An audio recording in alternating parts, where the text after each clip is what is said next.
అవినీతి చీడ రోజురోజుకు విశృంఖలంగా శాఖోపశాఖలుగా విస్తరిస్తూ మానవ సంబంధాలను తునాతునకలు చేస్తుందని తెలుస్తుంది. మున్సిపల్, రెవెన్యూ, పోలీసు, విద్యుత్ శక్తి, విద్యాశాఖ, వైద్య ఆరోగ్య శాఖ, పంచాయతీరాజ్ ఇలా ఎన్నో ప్రభుత్వ శాఖలలో అవినీతి వేళ్ళూనుకొని ప్రజలను పీడిస్తుందని తెలుస్తుంది. పలు వార్తలు తెలియజేస్తున్నాయి. ఇప్పుడు నగరంలోని ప్రజలు గృహ అవసరాలకు మంచినీరు ప్రధానం, నీరు లేనిదే కాలు బయటపట్టలేని పరిస్థితి.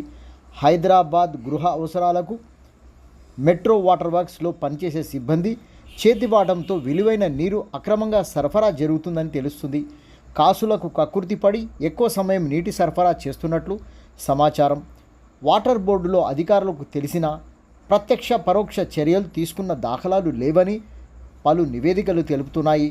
అపార్ట్మెంట్లు, వాణిజ్య సముదాయాలు, వ్యాపార సముదాయాలకు, ఫంక్షన్ హాళ్లకు ముడుపులు దండుకొని అక్రమాలకు పాల్పడుతున్న కింది స్థాయి సిబ్బంది అని తెలుస్తుంది. వాటర్ బోర్డులో 23 ఆపరేషన్ అండ్ మేనేజ్మెంట్ డివిజన్లు ఉండగా 50కి పైగా సెక్షన్లు పనిచేస్తున్నట్లు వాటర్ బోర్డు రికార్డుల ద్వారా తెలుస్తుంది. గ్రేటర్ హైదరాబాద్ నగరంలో సుమారు 14 లక్షల నీటి కనెక్షన్లు ఉన్నట్లు, మరో 4 లక్షల అక్రమ కనెక్షన్లు ఉండి అవకాశం ఉందని అంచనా కడుతున్నారు. వాటర్ బోర్డుకు 20 కోట్లకు పైగా నెల ఆదాయం వస్తుందని తెలుస్తుంది. అక్రమ కనెక్షన్లు ఎక్కువగా సమయం నీటి సరఫరా చేయడంతో మరో 10 కోట్ల రూపాయల నష్టం వాటర్ బోర్డు నెల ఎదుర్కొంటున్నట్టుగా తెలుస్తుంది. వాటర్ బోర్డులో వాటర్ ఆడిట్ లేకపోవడంతో అవినీతి సిబ్బందికి చక్కటి అవకాశం కలిగిందని అనుమానం వస్తుందని కింది స్థాయి సిబ్బందితో జంకు బొంకు లేకుండా చేస్తున్నారని తెలుస్తుంది.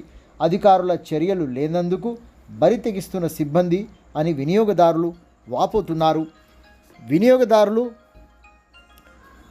బిల్లులు చెల్లిస్తున్నా సరైనటువంటి నీటి సప్లై లేకపోవడంతో ఎన్నో ఇబ్బందులు ఎదుర్కొంటున్నారని, కొన్ని ప్రాంతాలలో వారానికి ఒకసారి మంచినీళ్ళు వస్తున్నాయని, కొన్ని ప్రాంతాలలో 10 రోజులకు ఒకసారి వస్తున్న విషయం ప్రజలు చెప్పుకుంటూ వాపోతున్నారు. మాకేమో నీళ్లు రావటం లేదు, అక్కడేమో నీళ్లు ఇష్టారాజ్యంగా అవసరం ఉన్న వారికి ముడుపులు ఇస్తే సరఫరా చేసేది, ఇదేమి పద్ధతో మాకేం అర్థం కాకుండా ఉందని ప్రజలు బాధపడుతూ చెప్తున్నటువంటి సంఘటనలు ఈరోజు నగరంలో దర్శనమిస్తున్నాయి.